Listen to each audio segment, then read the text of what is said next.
ప్రతి విషయంలో మొదటిగా ఆయన ఆరాధించేవాడు దేవుణ్ణి.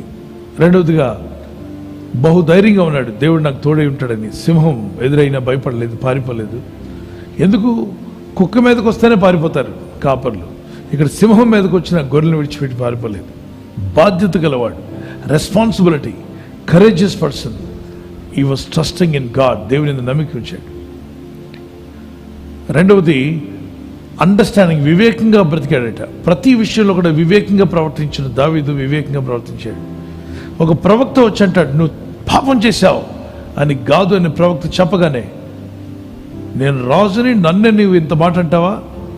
ఎవరక్కడ నీ బట్టలు పిలిచి ఈ ప్రవక్తను తీసుకెళ్ళి చంపేమని అల్లా.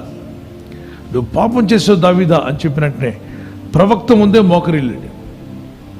ప్రవక్త ముందే మోకరిల్లి అందరూ చూస్తుండగానే, నా దేవా, నా దేవా, నేను పాపిని, నన్ను క్షమించు, నా రహస్య పాపాలు క్షమించు, నా బహిరంగ పాపాలు క్షమించు. నాయన, మనుషుల చేతిలో పడితే లయమైపోతాను, నీ చేతుల్లో నేను పడుదునుగాక అని మొరపెట్టుకున్నాడు. అది ఒకరోజు కాదు, 2 రోజులు కాదు, చాలా రోజులు లేచి ప్రార్థన చేశాడు పాపక్షమాపణ కొరకు.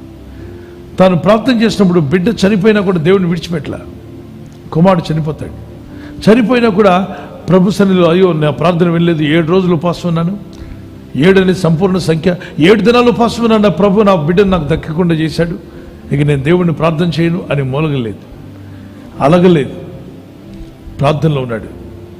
దేవుడు అంటే చాలా ఇష్టంగా ప్రేమించినవాడు. సో మొదటిగా అతను ఆరాధించేవాడు, రెండవదిగా మరి వివేకంగా ప్రవర్తించాడు, మూడవదిగా దేవుడిని బహుగా ప్రేమించాడు. తన రహస్య పాపంలో ఉన్న ప్రతి లోపాన్ని ఒప్పుకున్నాడు.